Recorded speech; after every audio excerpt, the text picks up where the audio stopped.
Hello friends, it's Kristie Marcotte. In today's video, I'll be making some Christmas cards using Scrapbook.com's brand new Nutcracker paper pad.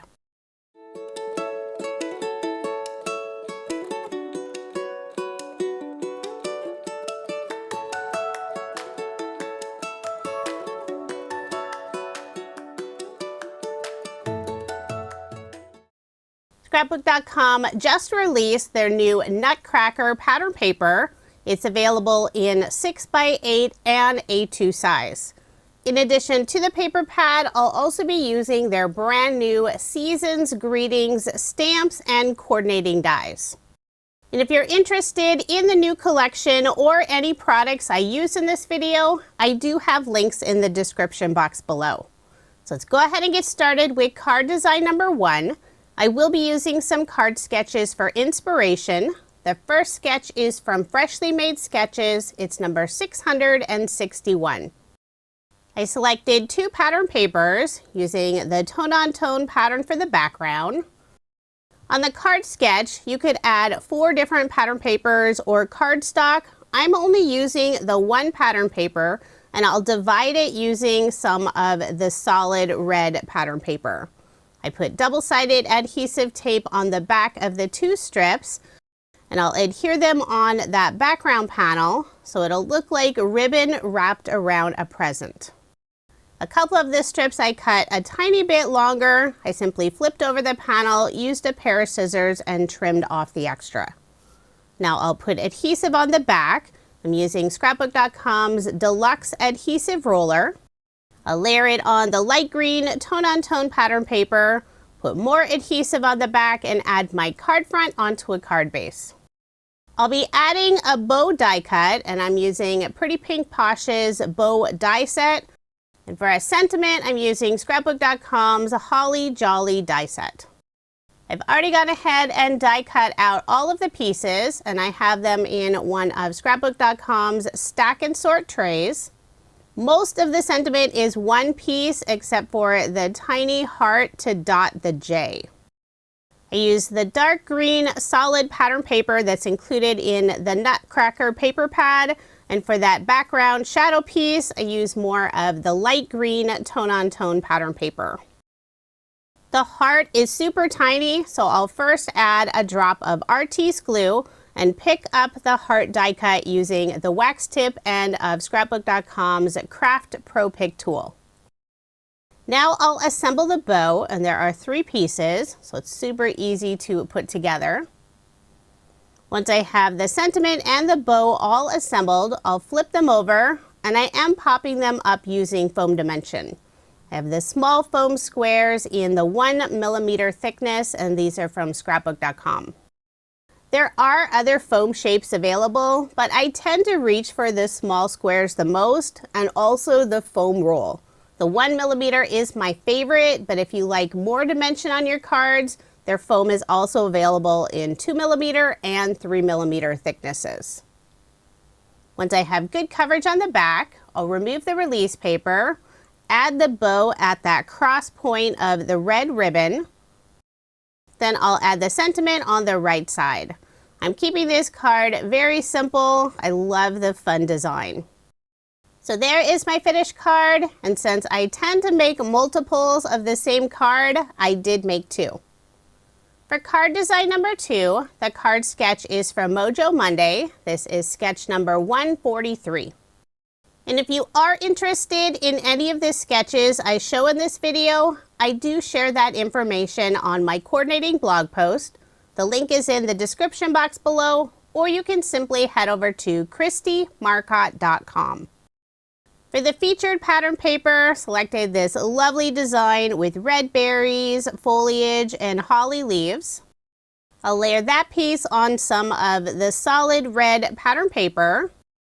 Now I'll adhere that panel on some of the solid green pattern paper. For the very background of my card, I'm using some white brushed cardstock, so it has this lovely shimmery finish. I'll put adhesive on the back and add my card front onto a card base. For the narrow banner going across the card, I use some of the light green tone-on-tone pattern paper. I'll cut a fishtail on the right and left side.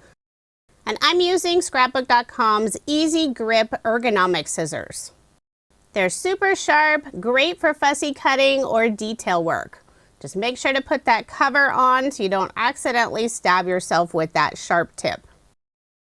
Before I add this strip on the card, I'll put a scrap piece of cardstock on the right and left side, just in the area where it goes off of that featured pattern paper. That way the ends don't dip down. Since this piece won't be visible, you can use any colored cardstock. I grabbed some thicker white cardstock I had sitting on my craft table. Now I'll put Artiste glue on the back and adhere it in place. I love the Holly Jolly sentiment die set, so I decided I would add it on this card as well. The rest of the cards I'll be using the Season's Greeting stamp set that I showed earlier in the video. For the 3 narrow strips on the left side, use more of the solid red pattern paper. Before adhering them down, I'll add those scrap pieces of cardstock on the back side. To make sure to get the right size scrap pieces, I'll flip over those red strips. And I've already cut some of the scrap cardstock pieces, but I will need to trim a few of them just a tiny bit smaller. Now this step is completely optional, but it does make a difference on the finished look of your card. If you're using thin pattern paper, you really don't need to add this, but since Scrapbook.com's pattern paper is a nice heavyweight, I prefer to add those scrap pieces. It just takes a moment and it's a great way to use up some of those scrap pieces of cardstock that you'd otherwise toss in the recycle bin. Now I'll put glue on the back of the 3 red strips and adhere them on the card. Starting with the one on the left, I'm doing my best to get them nice and straight and evenly spaced. Instead of using the shadow piece for the sentiment, I'll be adding it on a circle die cut. And I use more of the white brushed cardstock for that first circle. And I'll layer it on some silver mirror paper, and this is included in Scrapbook.com's holographic mirror paper pad. I use the same dark green paper for the sentiment. I'll grab the Craft Pro Pick tool to pick up that tiny little heart, adhere it in place. Now I'll put Artiste glue on the back of the sentiment circle and layer it on the silver mirror circle. And the circle dies I used are from Waffle flour. There are 2 sets available, the original and the additional. That way you have the perfect layer for your matting. Before adhering the sentiment down, I do have a scrap piece of cardstock and I'll adhere it on the bottom portion of the sentiment circle, just in the area where it goes off of that green banner piece. And I cut out that white scrap cardstock piece using one of the circle dies. For a little extra detail, I cut out a snowflake, and this is from Scrapbook.com's Snowflake die set. And I use more holographic mirror paper, so it has this lovely sparkle. So there is my finished card, and I did make 2 using this design. For card design number 3, the card sketch is from Freshly Made Sketches. This is number 649. I selected this lovely pattern paper for the background. It has bows, ornaments, trees, and nutcrackers.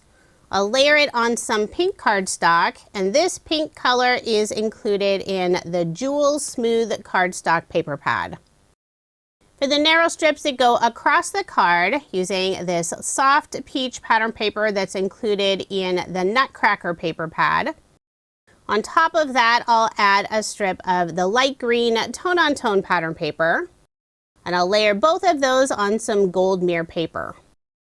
I'll layer the background paper on the pink solid, and that background pattern paper is 4 inches by 5 1/4 inches, and the pink paper is A2 size. 4 1/4 inches by 5 1/2 inches. Now I'll add the narrow strips across the card a little more toward the top, so it's not quite in the center. Put adhesive on the back and add my card front onto a card base. I've already gone ahead and stamped out the sentiment, and I stamped it on an oval die cut.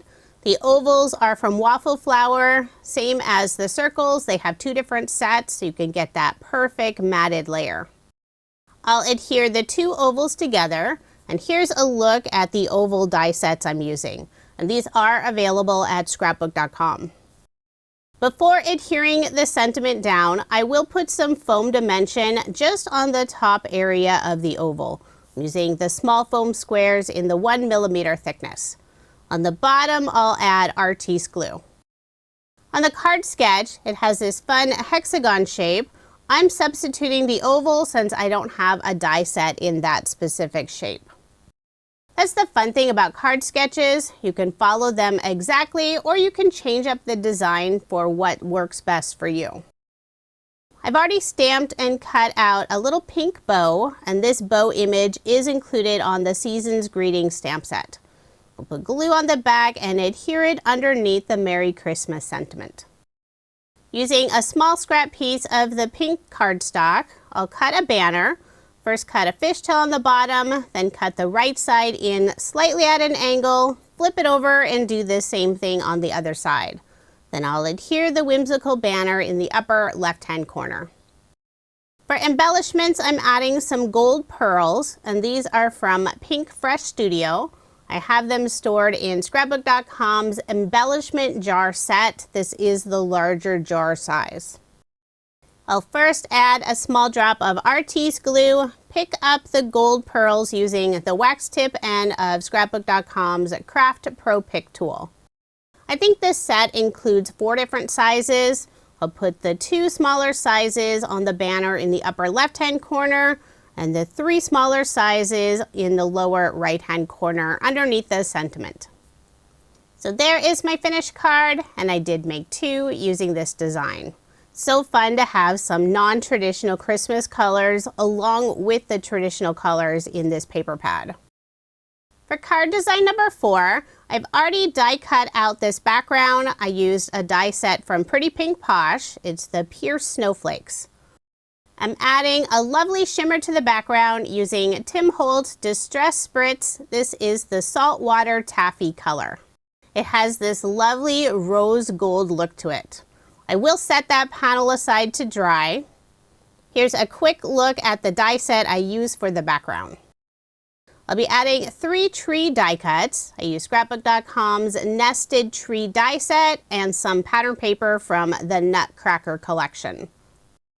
The pattern paper I use for the trees is covered with Christmas trees. So when I cut those out, I made sure to center one of those small pattern paper trees. I'm adding a little bit of ink along the outside edge of all 3 trees. The ink color is Distress Oxide Rusted Wilderness. And I'm doing the inking on a cut down version of scrapbook.com's silicone project grip mat. The ink blending brush I'm using is the small size from scrapbook.com. So I'll finish up this last tree. And before moving on, I'll first clean up my grip mat, spritz it with water, and I'll wipe up the ink using the new Crafty cleanup cloths. Now I'll flip over all of the trees, put foam dimension on the back using more of the small foam squares. I'll make sure to get good coverage on the back. Wasn't sure if I needed to cut one of the foam squares to fit behind the trunk, but it's actually the perfect size. If you do need smaller foam pieces, the foam squares from scrapbook.com cut very easily. I do it all the time. Before removing the release paper, I'll grab my background panel, checking to see if it's dry. I love this beautiful shimmer. It's so pretty. I'll be layering this piece on some dark green cardstock. For adhesive, I'm using Artiste glue. Put a line all along that outside edge and a little bit in the center. Then I'll layer it on the green cardstock layer. The snowflake panel is 5 1/4 of an inch by 4 inches, and the green cardstock layer is an additional 1/8 of an inch. So 5 3/8 of an inch by 4 1/8 of an inch. I'll place some acrylic blocks on top for some added weight to let that glue dry, and it'll help that panel lay nice and flat. Now I'll put more glue on the back and add it on a card base. And I forgot I wanted part of the white card base showing, so at first I was putting that piece all the way at the edge. And unfortunately I got glue all over, so I did grab another card base. At the bottom of this panel, I will add a strip of pattern paper. It has some lovely soft peach snowflakes. I'll first layer it on the same soft peach solid pattern paper. Then I'll put adhesive on the back and adhere to the card about 1/2 inch up from the bottom. For a sentiment, I'll be adding a die cut sentiment and also a stamp sentiment. The Fa La La is from Scrapbook.com's Holiday Sentiments die set. There are 4 different sentiments on this set. It has the Fa La La, Joy, Noel, and Peace. And it also includes the shadow outline piece for each of the sentiments. The stamp sentiment is "'Tis the Season to Sparkle." I thought that would be perfect with the lovely shimmery background. And that sentiment and die are from the Season's Greeting set I showed earlier in the video. Now I'll add the 3 trees, trying to get them evenly spaced. And I'm putting them right above the pattern paper strip. For the die cut sentiment, I used some of the pink solid from the Jewel Smooth cardstock paper pad, and the outline I used some white brush shimmer cardstock. I'll put Artiste glue on the back and adhere the 2 pieces together.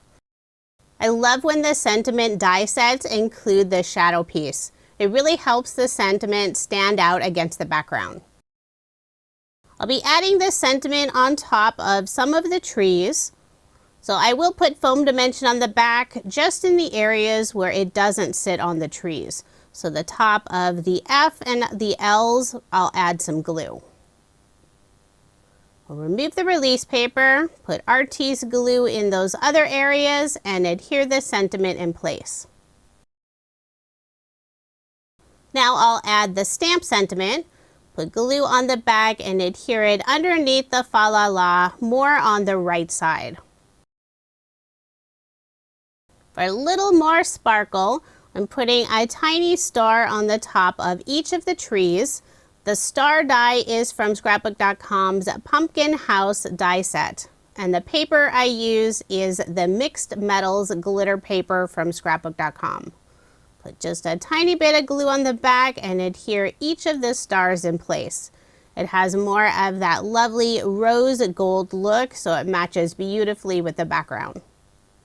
So there is my finished card, and I did make 2 using this design. I love how this card turned out. It's my favorite from the whole set. But do let me know which card is your favorite. Now moving on to my final card design, number 5. The card sketch is from Sugar Pea Designs. This is Sugar Sketch number 51. I selected 3 pattern papers. For the 2 panels on the front, I'll round the left corner. So the top left corner on the soft peach pattern paper and the bottom left corner on the house pattern paper.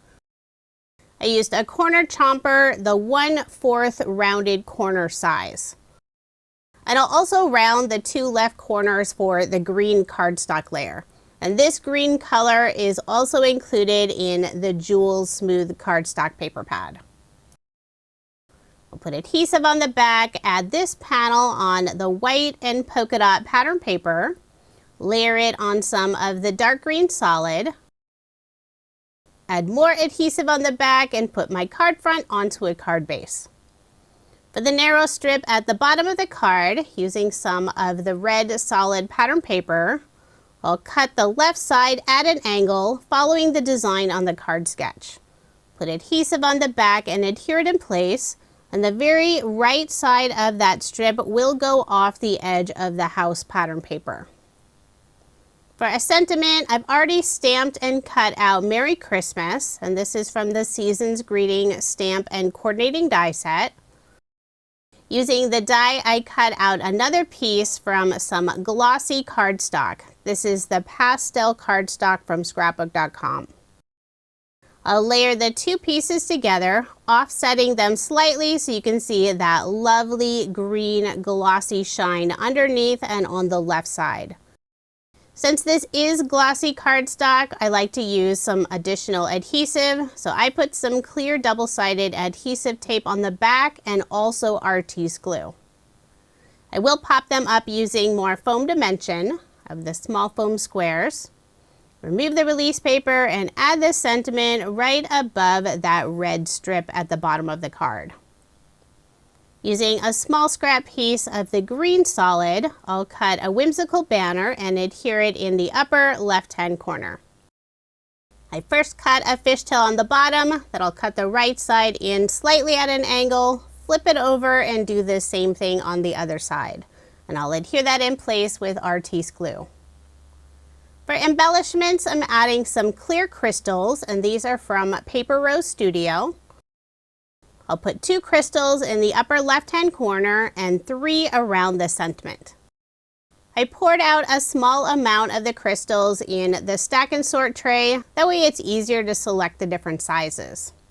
This set includes 4 different sizes of crystals, and I'm using 3 of the sizes.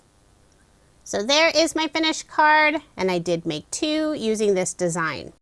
I didn't have enough of the green cardstock, so I used red cardstock to layer the pieces on the second card. And for that strip underneath the sentiment, I switched it to the green color. I love how they're the same design, but they do have a different look just by switching the cardstock colors. Now here's another look at the 10 cards I made using Scrapbook.com's brand new Nutcracker pattern paper, along with some of their other Christmas stamp and die sets. This is a beautiful collection and a great addition to Scrapbook.com's paper pads. If you are interested in any of the products I used in this video, I do have links in the description box below. Thank you so much for watching, and I hope you have a wonderful day.